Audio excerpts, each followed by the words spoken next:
जे करता येईल ते सगळं करण्याचा या ठिकाणी प्रयत्न केलेला आहे। हे मी का करू शकलो तर मायबाप हो, तुम्ही माझ्यासारख्या माणसाला मंत्रीपद केल्यामुळेच मी या ठिकाणी करू शकलो। 2.5 वर्ष आमचं सरकार होतं, काँग्रेस, राष्ट्रवादी आणि शिवसेना।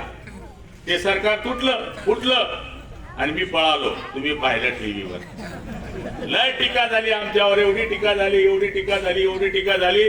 कोणी सांगायचं 50 खोके बिलकुल ओके, कोणी सांगायचं काय झाडी काय डोंगर सब कुछ ओके 50 खोके।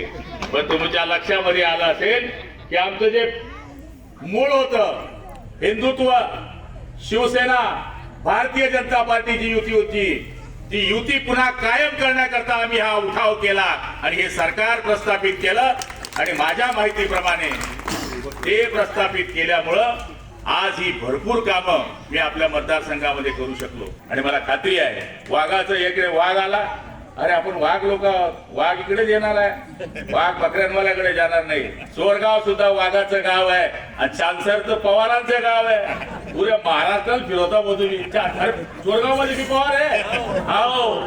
त्यामुळे पवारांचं गाव आहे, तिथं वाघ नाही येणार तर काय येणार। पण काळजी करू नका, आपण DFO ला या ठिकाणी आदेश केलेला आहे। उद्याच्या दिवशी आपण एक स्पेशल गाडी या ठिकाणी पाठवू आणि त्याची माप जे आहेत, आपण माप जुन्या काळामध्ये पायाच्या खुणा आहेत ते तपासून ते निश्चितपणाने त्याचा तपास करतील। आणि 150 घरकुल जे होत आहेत, फक्त माझी सरपंच आणि ग्रामपंचायत सदस्यांना विनंती आहे, वर्क ऑर्डर झाल्यानंतर सगळ्यात जास्त मुकुंदराव त्यांची अडचण आहे ती हप्ता टाकायची।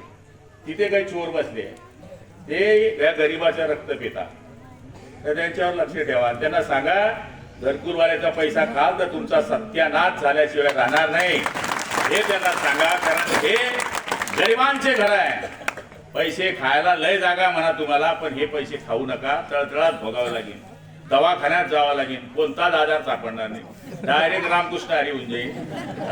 श्रद्धांजली अर्पण केल्याशिवाय काहीच राहणार नाही। म्हणून संजय निराधारचे पगार आहे, गरिबांचं काम आहे, अपंगांचं काम आहे।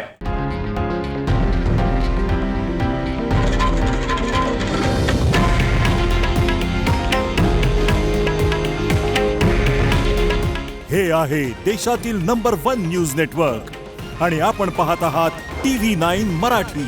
काळजी तुमची, हित महाराष्ट्राचं।